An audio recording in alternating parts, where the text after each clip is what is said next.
आपने 3 दिन में यहाँ बहुत कुछ देखा है, पाया है, सुना है। अब आवश्यकता है इन विचारों को, इस अनुभूति को अपने साथ ले जाने की और उसको कार्य प्रणाली में परिवर्तन करने की। आप यहाँ का पवित्र, शांतपूर्ण वातावरण देख रहे हैं। वास्तव में प्रशासनिक अधिकारी के जीवन में शांति की बहुत आवश्यकता है। कूल एंड काम माइंड की आवश्यकता है। और आप जानते हैं, व्यक्ति सामाजिक प्राणी होने के कारण वातावरण से, परिस्थितियों से, स्वभाव और संस्कार के कारण अशांत हो जाता है, शांति भंग हो जाती है। परंतु आत्मा का स्वधर्म तो है ही शांत। तो किसी भी कारण से कोई परिस्थिति आए, परंतु हम अपनी स्थिति को, स्वयं स्थिति को शांत में बना करके रखें। मन भी हमारा शांत हो, वाणी भी हमारी मधुर हो और कर्म भी हमारी श्रेष्ठ हो। सबसे पहली बात है, हमारा मन डगमग हो जाता है। 2-3 दिन से आप मेडिटेशन की अनुभूति भी कर रहे हैं, उसकी चर्चा भी सुन रहे हैं। और अधिकांश कंप्लेंट यही मिलती है, हमारा मन शांति में स्थिर नहीं हो पाता। क्यों? क्योंकि मन बाहर के व्यक्तियों में, वस्तुओं में, वातावरण में अधिक रहता है। मन परेशान बहुत होता है। मन के कंट्रोल करने का कुछ साधन नहीं मिलता है। तो मन में हमारी शांति रहे, उसके लिए यहाँ पर आपको राजयोग का अभ्यास कराया गया। दूसरी बात आपने देखी होगी, जितने भी बहन भाई यहाँ रह रहे हैं, उनकी वाणी में मधुरता है। वचन प्रवचन है। आज अगर हम समाज में देखें, अगर 4 बहनों को एक साथ बैठा दिया जाए तो क्या देखने में आता है? वो चुप रह सकते हैं? ऑफिस में 4 कर्मचारी एक साथ इकट्ठे हो जाएं, क्या वो शांत रह सकते हैं? सारे पॉलिटिक्स की, एडमिनिस्ट्रेशन की, जहान की बातें वो कर लेंगे, परंतु व्यर्थ। तो जहां व्यर्थ संकल्प हैं, जहां व्यर्थ बोल हैं, जहां व्यर्थ कर्म हैं, वहां प्रशासन कैसा होगा? बातें बहुत छोटी छोटी हैं, परंतु जीवन के लिए अनमोल है। आज व्यक्ति का समय इन तीनों बातों में ही व्यर्थ जाता है। पहले ही मैंने कहा था कि जो कहते हैं हमें फुर्सत नहीं है, समय नहीं है, समय हर व्यक्ति के पास है, परंतु ऐसा जीवन बनाने की इच्छा नहीं है, विल नहीं है। There is a will, there is a way. तो हमको सिद्धांत में स्वीकार करना पड़ेगा, हमें स्वयं में परिवर्तन लाना है। और कैसा परिवर्तन लाना है? अपने इष्ट देव जैसा, अपने धर्म पिताओं जैसा। आप देखिए, चाहे क्रिश्चियंस हैं, चाहे बुद्धिज्म है, चाहे मोहम्मडन्स हैं, चाहे जैनिज्म हैं, वो अपने आराध्य देव की बातें करते हैं, पूजा करते हैं, उनको मानते हैं, परंतु कठिनाई क्या है? उनकी नहीं मानते हैं। उन्होंने जो प्रिंसिपल्स रखे, उन्होंने जो शिक्षाएं दी, उसका अनुकरण नहीं करते हैं। आप देखिए, जो भी धर्मपिताएं होकर के गए हैं, उनके धर्मपिताओं के जीवन में पवित्रता, शांति, सत्यता, समरसता, शुभ भावना, शुभ कामनाएं थी। उन्होंने उस धर्म की स्थापना के लिए कितना सहन किया, कितना टॉलरेट किया। और जब हम उनको अपना धर्मपिता मानते हैं, तो क्या वह गुण हमारे जीवन में नहीं होने चाहिए? सोचिए, बिना उन गुणों के आप प्रशासन में सफलता कैसे प्राप्त करेंगे? मंदिर बने हैं, मस्जिद बने हैं, गुरुद्वारे बने हैं, उनकी पूजा के लिए, उनकी आराधना के लिए बने हैं, उनके सिद्धांतों पर चलने की शिक्षा नहीं मिल रही है। आज ब्रह्मा कुमारी ईश्वरीय विश्वविद्यालय में जो मैनेजमेंट देख रहे हैं, उसका सुचारू रूप से चलने का मुख्य कारण क्या है? इस ईश्वरीय विश्वविद्यालय के फाउंडर पिताश्री प्रजापिता ब्रह्मा, उन्होंने त्याग से, तपस्या से अपने जीवन को मूल्यों के अंदर ढाला। और साथ साथ में जब ये इंस्टीट्यूशन प्रारंभ किया, ऐसे हजारों आत्माओं को तैयार किया, उनमें भी त्याग की भावना लाई, तपस्या की भावना लाई, मूल्यों की शिक्षा के आधार से उनके जीवन को व्यवहारिक बनाया। तो कल बहुत से प्रश्न पैनल डिस्कशन के अंदर आ रहे थे। वास्तव में अगर इन सब कारण का, समस्याओं का मूल आधार देखा जाए, तो व्यक्ति है, परिस्थिति नहीं है, वातावरण नहीं है, व्यक्ति है। एक व्यक्ति से परिवार बनता है, परिवार से समाज बनता है, समाज से देश बनता है, देश से विश्व बनता है। व्यक्ति विश्व की इकाई है। तो इस ईश्वरीय विश्वविद्यालय का जो मैनेजमेंट आपको दिखाई दे रहा है, प्रैक्टिकल रूप में जो दिखाई दे रहा है, उसका मूल कारण है पिताश्री ब्रह्मा बाबा ने हम बच्चों को इन शिक्षाओं के अंदर ढाला। और आज वो शिक्षाएं उस जीवन का आधार बन गईं, और उस जीवन के आधार से सारे इस ईश्वरीय विश्वविद्यालय की रूपरेखा परिवर्तन हो गई, जो आज विश्व के सामने है। इसलिए कोई भी व्यक्ति जो अपने धर्मपिता को मानता है, वो ये भी माने मुझको भी धर्मपिता बनना है।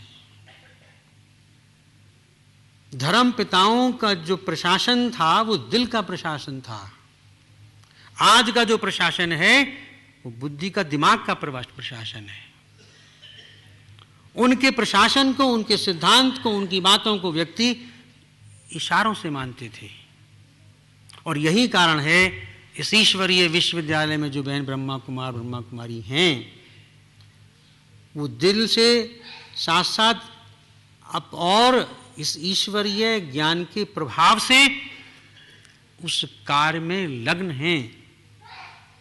उनके दो पक्ष हैं, एक कर्म और एक योग। आप यहां ये भी देख रहे हैं, यहां पर सब व्यक्ति कर्म भी करते हैं। आप तो 8 घंटे 10 घंटे कर्म करने के बाद थक जाते हैं, लेकिन इस ईश्वरीय विश्वविद्यालय में वो बहने भाई 12 घंटे 14 घंटे 16 घंटे कर्म करते हैं और थकावट अनुभव नहीं करते। जैसे कि आपने आदरणीय दादी जी को देखा, अगर उनकी दिनचर्या को देखा जाए, सवेरे 4 बजे से लेकर के रात्रि के 11 बजे तक इस आयु में काम करती हैं, ऑलरेडी फ्रेश एंड लाइट। इसी प्रकार से पिताश्री ब्रह्मा बाबा थे, 9 to 2 ईयर्स की एज में भी मैंने उनको देखा, वो सवेरे से लेकर रात्रि तक बच्चों की सेवा में रहते थे। तो कर्म भी करके सिखाया और जीवन में योग का अनुकरण भी करके दिखाया। आज हम एक पक्ष को लेकर चल रहे हैं, कर्म। इंसान समझता है कर्म ही पूजा है, कुछ करना होगा। आज माता पिता भी बच्चों को शिक्षा नहीं देते, स्कूल में भी ऐसी पढ़ाई नहीं पढ़ाई जाती, परंतु आज माता पिता ही सबसे पहले बच्चों के गुरु हैं। वो अपने बच्चों को सिखाएं, आध्यात्मिकता सिखाएं, मूल्यों की बात सिखाएं, तो देखेंगे ये परिवार समाज को बदलेगा। ब्रह्मा बाबा ने शुरू किया, चैरिटी बिगिंस एट होम। तो हम अपने कार्यस्थल पर तो रहते हैं, लेकिन परिवार का ध्यान नहीं रखते हैं। बाबा ने सारा का सारा एक पहले ईश्वरीय परिवार बनाया, दैट इज फैमिली एडमिनिस्ट्रेशन। आप जापानी एडमिनिस्ट्रेशन पढ़ लीजिए, अमेरिकन एडमिनिस्ट्रेशन पढ़ लीजिए और बहुत पढ़ लीजिए, परंतु गॉडली एडमिनिस्ट्रेशन पढ़ने को और देखने को आपको यहीं पर मिलता है। उस पिता ने, परमात्मा ने हम बच्चों को इस ईश्वरीय ज्ञान राज्यों की शिक्षा से व्यवहारिक जीवन दिया। तो आज प्रशासन सिद्धांतिक तो है, परंतु व्यवहारिक नहीं है। और व्यवहारिक क्यों नहीं है? व्यक्ति व्यवहारिक नहीं है। इसलिए आपने इस 3 दिन के समय के अंदर देखा, सीखा, और आपको आमंत्रित इसलिए किया गया है कि ये स्थान आपके लिए एक मॉडल है, उदाहरण है। आप यहाँ से घर जाइए, यहाँ के इस उदाहरण मूर्त स्थान को अपना जैसा बनाइए, ईश्वरीय प्रेरणा से प्रेरित बनाइए। तो कोई कारण नहीं है कि आप किसी समस्या के टकराव में आए, तनाव में आए, परेशानी में आए, चिंता में आए, क्योंकि आपकी स्थिति ऊंची रहेगी, परिस्थिति और समस्याएं नीची रहेंगी। जैसे आप किसी ऊंचे पहाड़ पर खड़े हो जाते हैं तो नीचे की सब चीजें आपको छोटी दिखाई देती हैं, और स्थिति डाउन है तो संसार की हर परिस्थिति और हर समस्या आपको मुश्किल और कठिन महसूस होती है। तो मैं आप सभी बहनों और भाइयों से निवेदन करूंगा कि अपने मन को बिल्कुल कूल एंड काम बनाइए, शांत में बनाइए। अपनी वाणी को बहुत अच्छा बनाइए, अपने कर्मों को श्रेष्ठ अच्छा बनाइए। आपके संस्कार अच्छे बन जाएंगे, आपका जन्म महान होगा। कैसा जन्म होगा? देवी देवताओं जैसा जन्म होगा। देवी देवताओं की हम पूजा करते हैं, हम उनकी संतान हैं, परंतु आज हमारे अंदर गुण ना होने के कारण हम अपने को संतान रियलाइज नहीं करते हैं। इसलिए आप इसके व्यवहारिक पक्ष को समझकर, यहाँ की बातें बहुत छोटी छोटी साधारण हैं, कोई संस्कृत के बड़े बड़े श्लोक में नहीं है, परंतु जीवन के अनुकरण के रूप में है। आशा है यहाँ से आप जाएंगे, थोड़ा समय निकालकर इस शिक्षा का आप लाभ लेंगे। वैसे भी देखिए, अगर आपका जीवन 24 घंटे का है, अगर ये जीवन 23 घंटे का होता तो भी तो चलता। तो मान करके चलिए 23 घंटे आपके संसार के कार्य करने के लिए हैं और 1 घंटा अपनी आत्मा के कल्याण के लिए है। तभी आपके अंदर समाज के कल्याण की और विश्व के कल्याण की भावना जागृत होगी। अभी तुम्हारी स्वयं की कल्याण है बस। शरीर का जीव का पालन करना, शरीर का जीव का पालन तो पशु और पक्षी भी करते हैं, और वो इतने अच्छे हैं कि चिड़िया बच्चे को उड़ा करके निश्चिंत बन जाती है, और मनुष्य मरने दम तक मेरा मेरा मेरा मेरा कहकर उसके अंदर मकड़ी के जाले की तरह फंसा रहता है। तो मेरा तो कुछ नहीं है, शरीर भी मेरा नहीं है। आपके साथ शरीर नहीं जाएगा, साधन नहीं जाएंगे, संपत्ति नहीं जाएगा, संबंधी नहीं जाएंगे, क्या जाएगा आपके साथ? मैंने अच्छे अच्छे प्रशासनिक लोगों को देखा है कि कुर्सी से उतरने के बाद उनको कोई सलाम करने वाला, नमस्ते करने वाला नहीं मिलता है। क्यों? क्योंकि उन्होंने कुर्सी का ध्यान रखा है, समाज के कल्याण का ध्यान नहीं रखा है। अब उनको फिर पश्चाताप होता है। आप श्रेष्ठ कर्म कीजिए, दूसरों को सहयोग दीजिए, दूसरों की दुआएं लीजिए, दूसरों का आशीर्वाद लीजिए। आशीर्वाद प्राप्त करना ही पुण्य आत्मा है। तो ये जीवन आशीर्वाद प्राप्त करने के लिए, दुआएं प्राप्त करने के लिए, पुण्य जमा करने का जीवन है, और वही श्रेष्ठ संस्कृति और वही श्रेष्ठ प्रशासक है। ओम शांति। जीवन की चुनौतियों का सामना करना इतना मुश्किल क्यों है? क्या आप अक्सर जीवन के प्रति उदासीन हो जाते हैं? आप अपने मन का उसकी पूरी क्षमताओं के साथ प्रयोग करते हैं? 70% से अधिक रोगों का कारण मानसिक तनाव है। तो आइए अच्छे स्वास्थ्य के लिए राजयोग द्वारा अपने मन को स्वस्थ बनाएं। तनाव मुक्त जीवन का सुख लेने के लिए प्रजापिता ब्रह्मा कुमारी ईश्वरीय विश्वविद्यालय द्वारा सिखाए जाने वाले सहज राजयोग के माध्यम से अपनी मानसिक व आध्यात्मिक शक्तियों को पुनः जागृत कीजिए। किसी भी आयु, धर्म, संस्कृति अथवा राष्ट्रीयता वाले व्यक्ति इसे आसानी से अपना सकते हैं। विविध प्रशिक्षण जैसे स्वप्रशासन एवं नेतृत्व, तनाव मुक्त जीवन, सकारात्मक चिंतन आदि Brahma Kumari academy for a better world Mount Abu में आयोजित किए जाते हैं। अधिक जानकारी हेतु हमारी वेबसाइट bkwsu.com पर जाएं अथवा अपने स्थानीय सेवा केंद्र से संपर्क करें। उसके 10वें अध्याय में लिखा है, आज की समाज की परिस्थिति के बारे में उसमें लिखा है कि संसार दारुण दुख और भीषण क्लेश से संतप्त हो रहा है। प्रजा में काम और विलास व्याप्त है।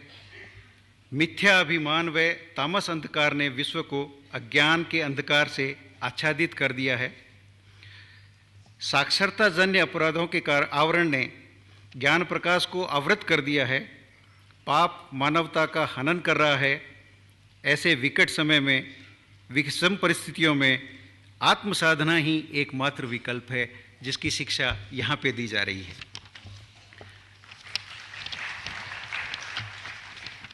दूसरा श्लोक इसी 10वें अध्याय में ही है। इसी आज की व्यवस्था के ऊपर बताया है कि संसार में अमानुषता व्याप्त है, दानवता फैल गई है। हम सब दानवता, अमानवता, अनाचार, दुराचार, भ्रष्टाचार से मानवता को मुक्त करना चाहते हैं। हम मानव समाज में पुनः मानवता की स्थापना करना चाहते हैं। वर्तमान युग सचमुच अमानुषता का युग है। मानुषी आचार, विचार और व्यवहार का लोप हो गया है और होता जा रहा है। अहिंसा का स्थान हिंसा ने, सत्य का स्थान असत्य ने, अस्तेय का स्थान स्तेय ने, ब्रह्मचर्य का स्थान व्यभिचार ने, अपरिग्रह का स्थान लोलुपता ने ले लिया है। सोच के स्थान पर मलिनता, संतोष के स्थान पर असंतोष, तप के स्थान पर इंद्रियाराम, स्वाध्याय के स्थान पर अश्लीलता और ईश्वर परिधान के स्थान पर नास्तिकता फल फूल रही है। आचार पर अनाचार का, सदाचार पर दुराचार का, धर्म पर अधर्म का, सरलता पर भंडार का, संयम पर असंयम का और शिष्टाचार पर छल कपट का आतंक छाया हुआ है। विशुद्ध राजनीति का स्थान कूटनीति ने लिया हुआ है। प्रजातंत्र के नाम पर अपराधी गण भोली भाली जनता की सूखी ठठरियों पर जमकर सुरापान और विलास कर रहे हैं। आज अमानुषता सर्वत्र प्रचंड रूप से व्याप्त हो रही है। जिस क्षेत्र में देखिए अमानुषता दानवता का तांडव नृत्य हो रहा है। किंतु केवल अमानुषता का रोना रोने से कुछ नहीं बनता है। इसका समाधान यही है कि सर्वशक्तिमान, सर्वव्यापी भगवान के सच्चे भक्त और सच्चे विश्वासी ब्रह्म का मतलब आत्मा, उसका अवलंबन करके अमानुषता का हनन करें। अगर हम इन कारणों के ऊपर देखें कि ऐसा क्यों हो रहा है, इसमें मुख्य कारण अगर देखें वो ये आता है कि हम काम, क्रोध, मद, लोभ, भय, ईर्ष्या और अहंकार, ये जो दोष हैं, उनके हम दिन पे दिन गुलाम होते जा रहे हैं। आध्यात्मिकता और नैतिक मूल्यों में दिन पे दिन गिरावट होती जा रही है। आज हर छोटी छोटी बात पे संपत्ति को लेके पिता पुत्र में झगड़े होते हैं। कॉर्पोरेट सेक्टर से चूंकि मैं बिलोंग करता हूं तो मैं वही एग्जांपल दूंगा कि एक कंपनी में बाप चेयरमैन है, लेकिन बेटा उसके रहते उसको चेयरमैन से हटाना चाहता है, जबकि वो जानता है अच्छी तरह कि उसका राज्य उसी को मिलने वाला है। लेकिन उसको इतना भी ये नहीं है कि वो कुछ देर वेट करे ताकि पिता के बाद वो संपत्ति उसी को मिलनी है। दिन पे दिन हर एक व्यक्ति में तनाव में वृद्धि होती जा रही है। भ्रष्ट सामाजिक व्यवस्था, अपराध का राजनीतिकरण हो गया है और राजनीति का अपराधीकरण हो गया है। कन्फ्लिक्ट रिजोल्यूशन के लिए कोई सिस्टम नहीं है। कन्फ्लिक्ट बढ़ते जा रहे हैं। अधिकारीगण किसी कन्फ्लिक्ट को रिजोल्व करना नहीं चाहते हैं। They will put the all conflict below the carpet कि मेरे आने वाला अपने आप सोचेगा मैं काहे के लिए इसको परेशानी करूं। नेगेटिव थिंकिंग कूट कूट के भरी हुई है। बचपन से हमें नेगेटिव के बारे में सिखाया हुआ है। जब बच्चे थे माँ बाप बोलते थे ये मत करो, वो मत करो, कभी माँ बाप ने ये नहीं बोला ये करो। स्कूल में गए, टीचर ने बोला don't make a noise, don't do this thing, don't do that thing. कभी हमको ये पॉजिटिव नहीं सिखाया कि आप ये करिए। जब ऑफिस में आए, किसी को काम दिया, अधिकारी ने दिया, आपने काम मांगा, सबसे पहला जवाब होता है ये तो हो ही नहीं सकता है, ये पॉसिबल ही नहीं है साहब, कर ही नहीं सकते इसको। किसी अधिकारी ने आज तक ये नहीं बोला let me try it sir. इसका मेन कारण यही है कि हमें नेगेटिविटी इतनी कूट कूट के भरी हुई है कि सबसे पहले ना कर दो। वो कहावत होती है एक ना 100 दुख हरे, कि एक बार ना कर दो 100 दुखों का निवारण हो गया। उसके बाद हमारे पास आज लीडरशिप की कमी है। आज एडमिनिस्ट्रेशन इतना वीक है। एक ज़माने में हमारे पास गांधी जी जैसे नेता होते थे जिसके पास पूरा विश्व फॉलोवर हो गया था। आज हमारे पास ऐसे नेता की कमी है। हमारे देश में जो फेमस है क्रेब कल्चर, जिसके लिए आप सब लोग जानते होंगे, एक किस्सा मैं सुनाना चाहूँगा कि एक बार एक प्रतियोगिता हुई जहाँ पे सब देशों से मेंढक मंगवाए गए कि किस देश के मेंढक अच्छे हैं।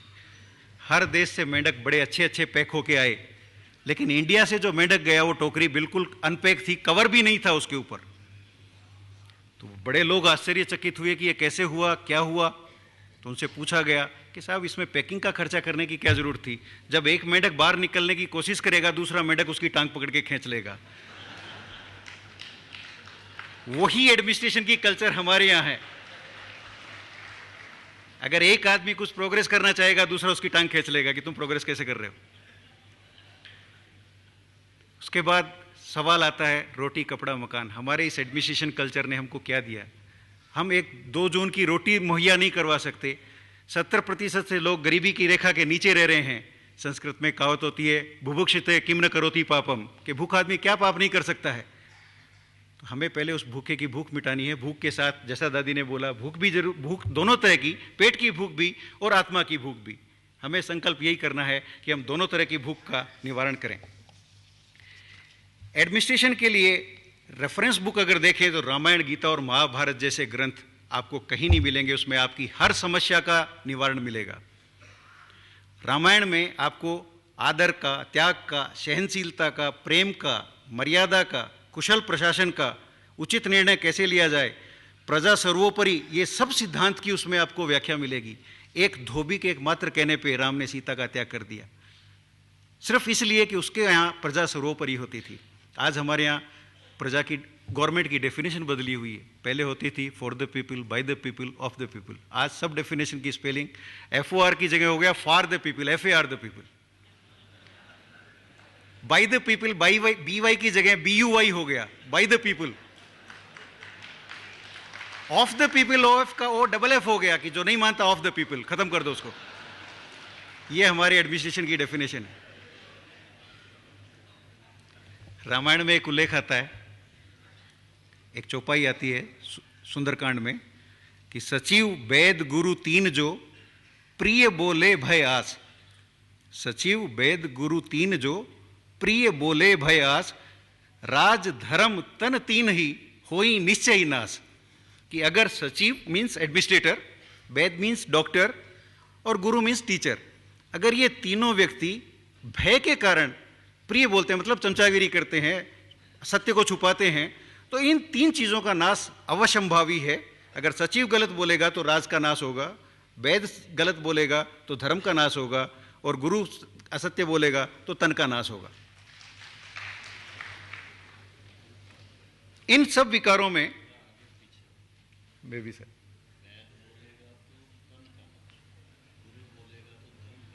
या I am sorry for pardon. सचिव बोलेगा तो राज का नाश है, वेद बोलेगा तो तन का नाश है, और गुरु बोलेगा तो धर्म का नाश है। I am sorry.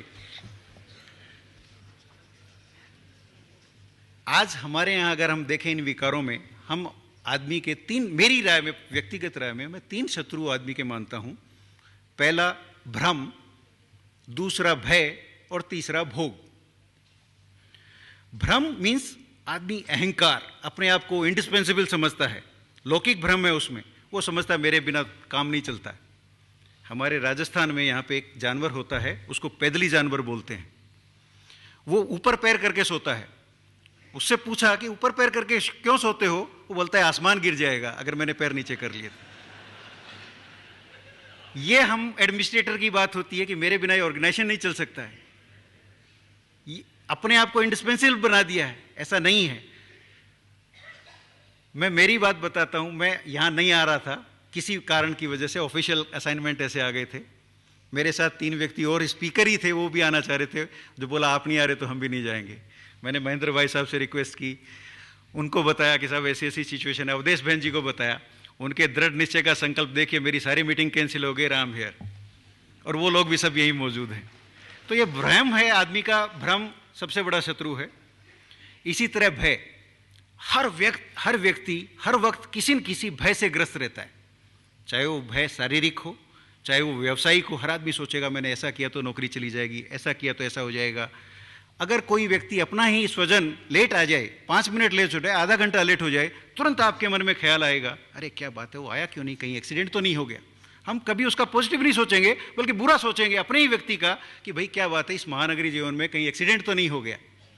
हर व्यक्ति कहीं हर समय कोई न कोई भय से व्यक्ति वो ग्रस्त रहेगा, पल पल चिंता खाए रहेगी।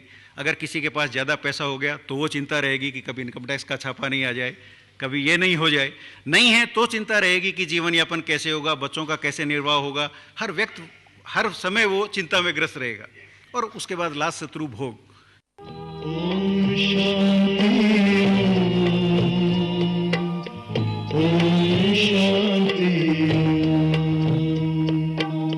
बड़ा है सुख कर ये मंत्र मन है। ओम शांति।